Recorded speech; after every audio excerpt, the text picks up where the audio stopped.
Thanks very much indeed, and thanks very much for inviting me to give this presentation. It's very much an overview, so there's lots of generalizations, but I hope it will provide a nice introduction to some of the next speakers. CIMERA, I need to tell you something about it. It's the Centre of Excellence for Integrated Mineral and Energy Research Analysis, hosted at the University of Johannesburg, co-hosted at Wits University. And I think it's particularly relevant to show you that the directors of CIMERA are both women. Professor Nikki Wagner on the top left, who's a coal petrologist by training, and Professor Judith Kinnaird, top right, who is an economic geologist.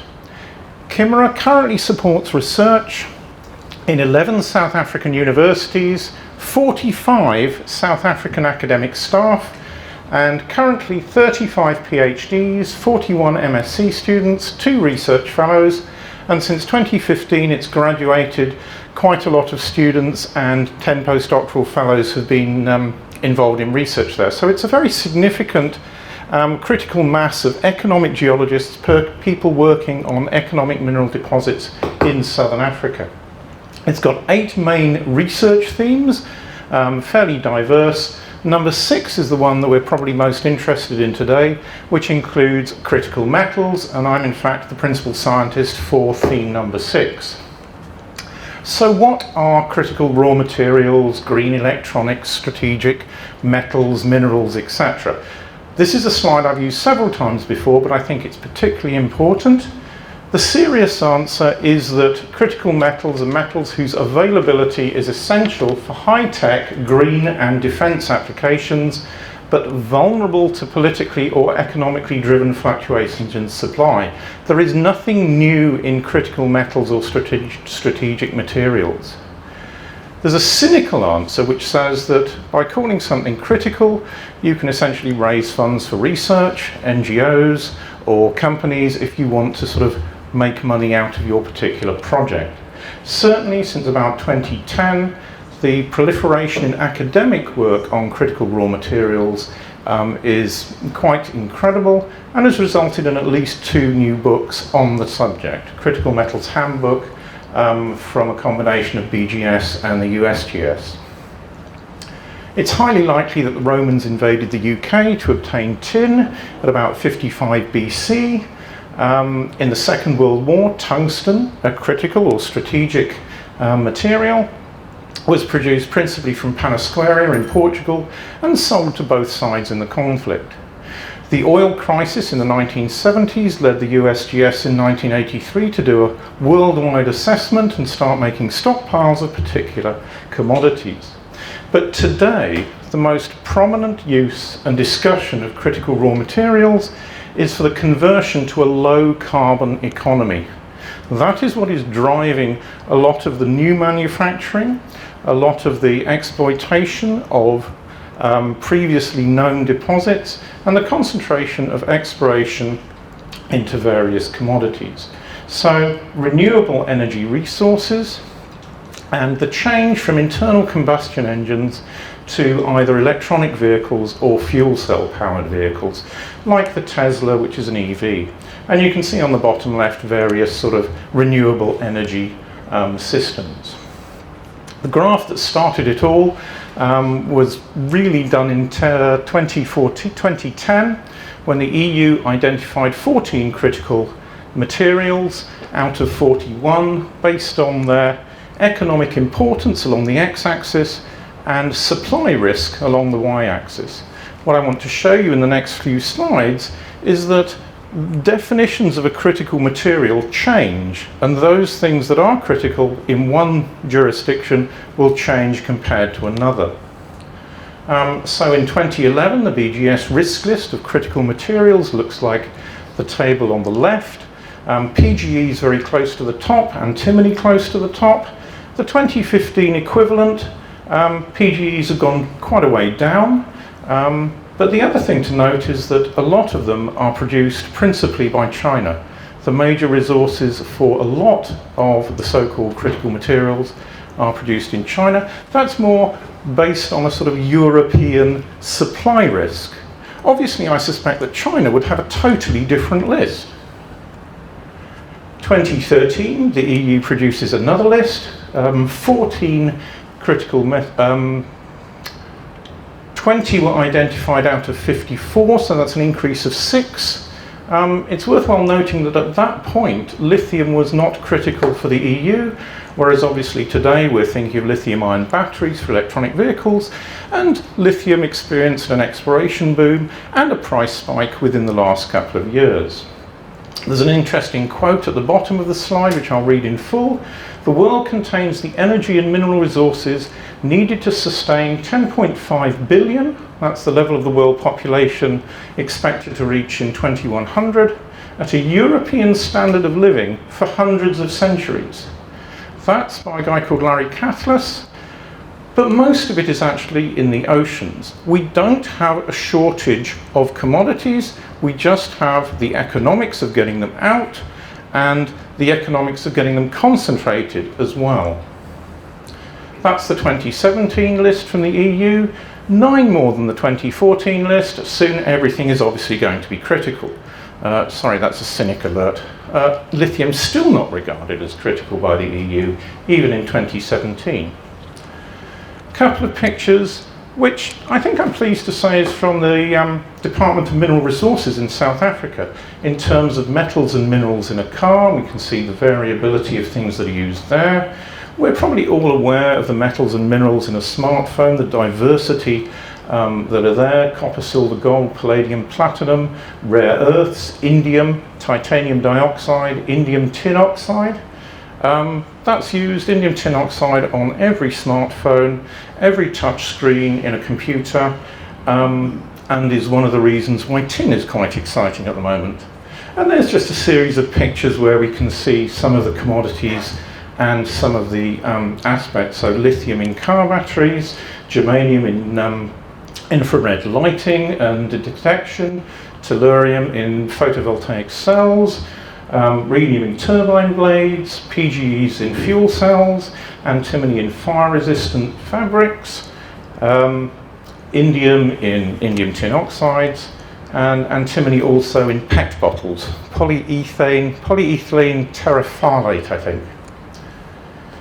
One thing about critical raw materials is that it's not easy to make accurate predictions. What is going to be critical next year? What is going to be critical in 10 years' time?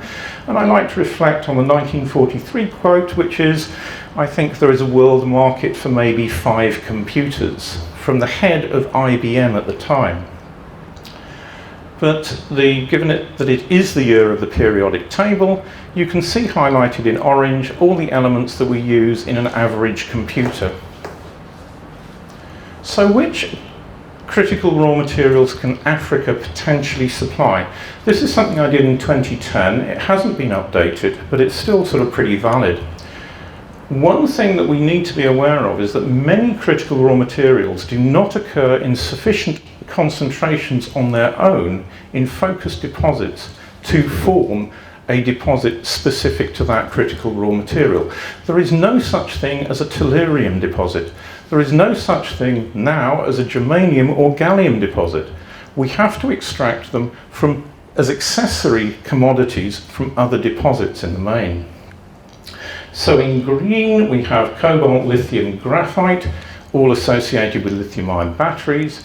Cobalt principally from the DRC, lithium in Africa principally from pegmatites like Bakita, graphite typically from East Africa, Mozambique, Madagascar, from metamorphic rocks, rare earth elements from various carbonatites and alkaline igneous rocks, PGEs, vanadium from the Bushveld complex, manganese from the Kalahari manganese field, tin, tungsten, antimony, germanium, tantalum, niobium from various small deposits, particularly throughout Africa. Having said that, this is a map of mineral occurrences and not mineral deposits, and there is a world of difference between a mineral occurrence where someone has seen 5 grains of a particular mineral containing a particular critical raw element or material, and a deposit which can actually be mined economically. So at CIMERA, what research should we do, and what are we capable of doing, and what research shouldn't we do or we're not equipped to do? The research at CIMERA is essentially looking at the fundamentals of these mineral deposits containing these raw materials. Knowing the occurrence of the different critical materials and their distribution, understanding the cycling of critical materials in the Earth system, that's core, mantle and crust, understanding the genesis and mineralogy of the different critical materials and implications for extraction and processing. Research on what is critical, what may become critical, and what we actually have in the ground. It's no good sort of doing research perhaps on a critical material that doesn't exist in southern Africa. It's not that applicable. But we must also work with stakeholders to improve the efficiency and value of the extractive industries. What we cannot do is do economic evaluations of any particular deposit. We do not do exploration for deposits. That has to be left to companies who have got vast amounts of money, greater appetite for risk than an academic institution. Companies mine deposits, not academics and not governments. There's some current misconceptions, I think. The fourth industrial revolution risks running out of steam because of shortage of essential elements needed to run it.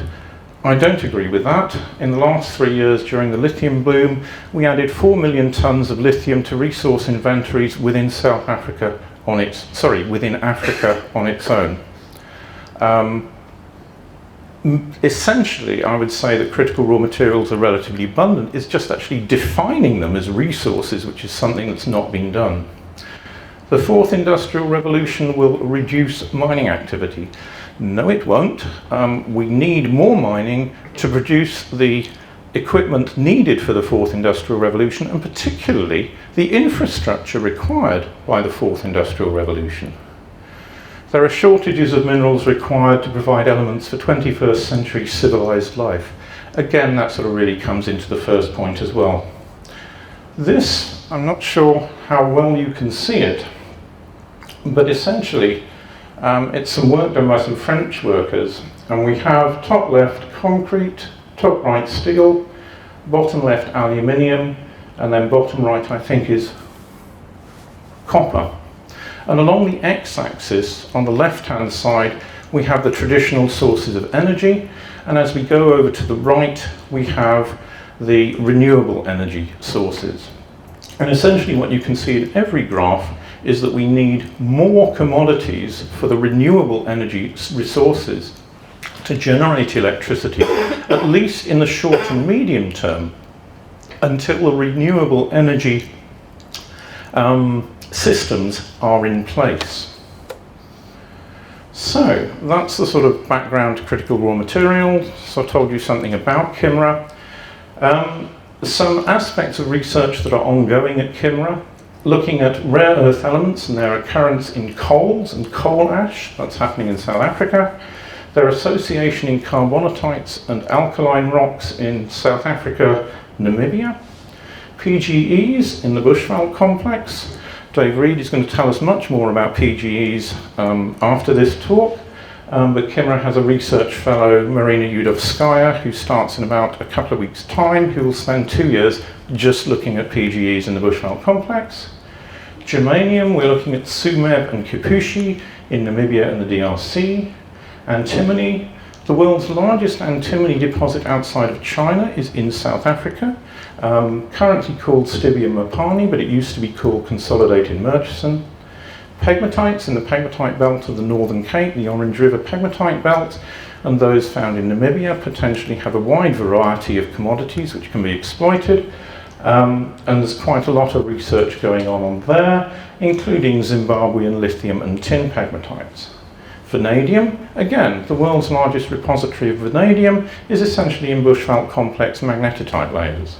Cobalt, part of the Central African Copper Belt, the world's largest repository of cobalt.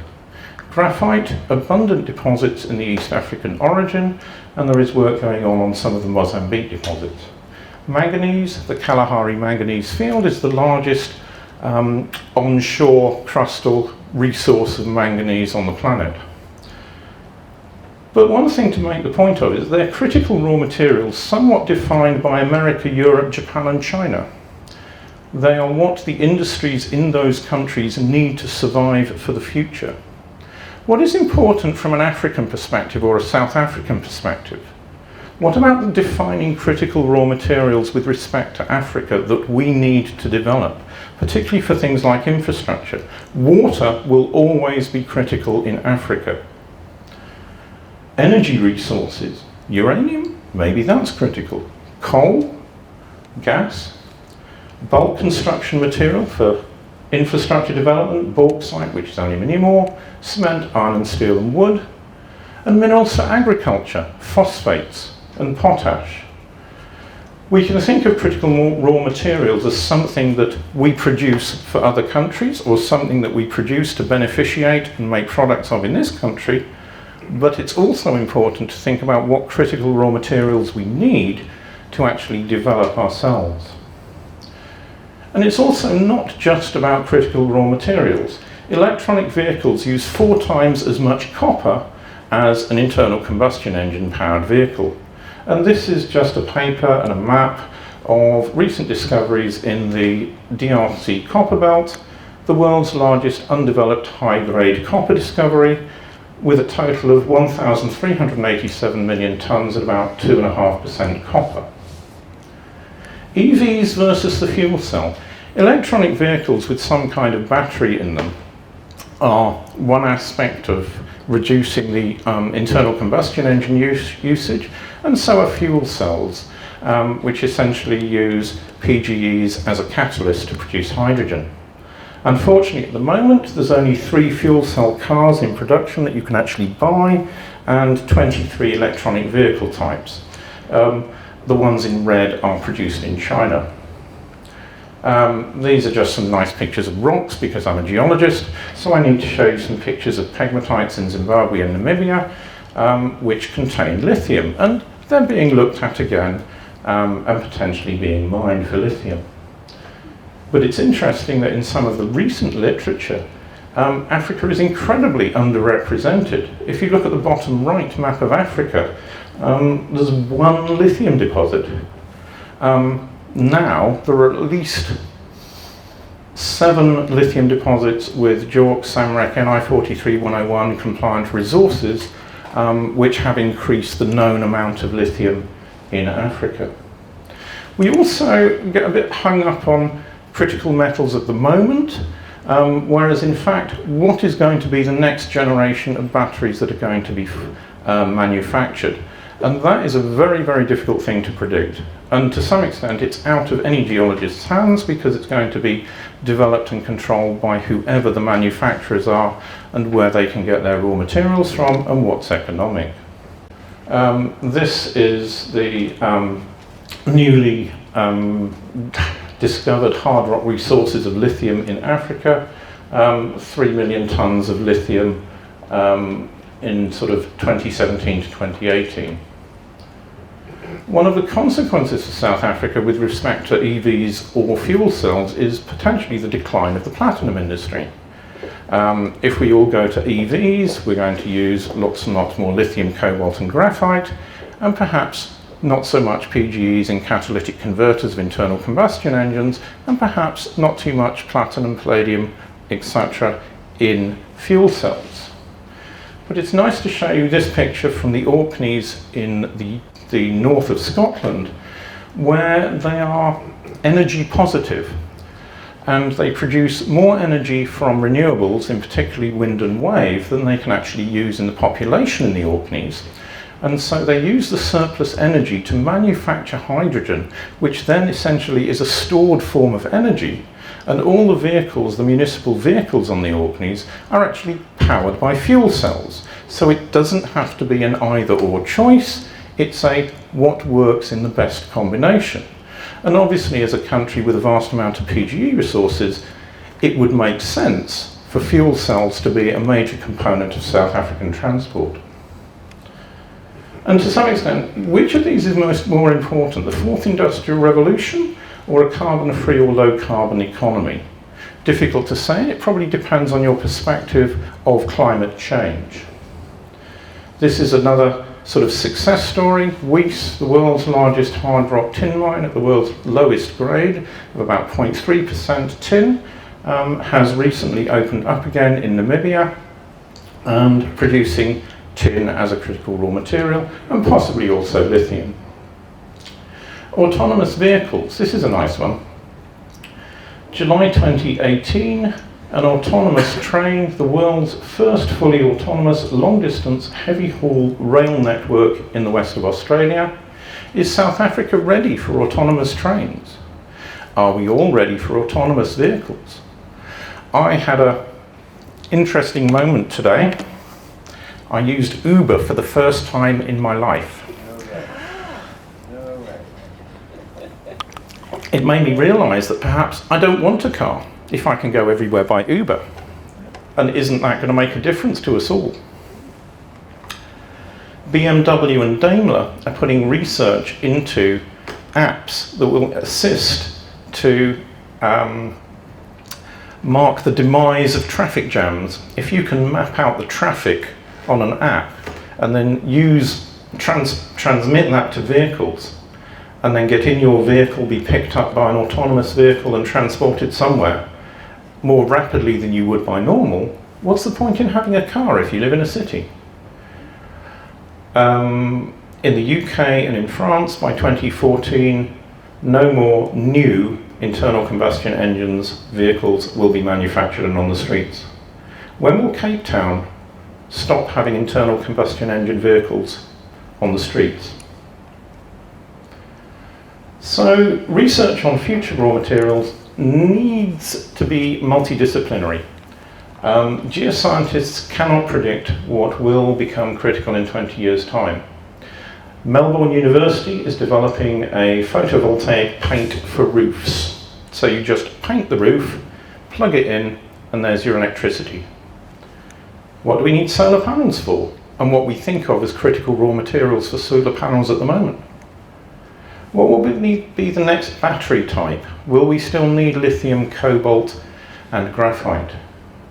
EVs and fuel cells. Should we give up research on the Bushveld complex? Pretty definitely not. We must continue to understand and examine the genesis of all ore deposits, their mineralogy and their trace elements which occur within them. And we must continue to work with industry and government partners to ensure that we're aware of each other's work and can benefit from the synergy between us. As a global community, we're depleting the Earth's resources but trying to ensure equitable access for all. And there's increasing division between rich and poor people and nations. Climate change will affect all of us. It's not selective depending on income. Political instability, increasing nationalism and intolerance is not conducive to solving these issues. And so whatever research we do, this is the background situation that we're in. These have to be solved concurrently. Thank you very much.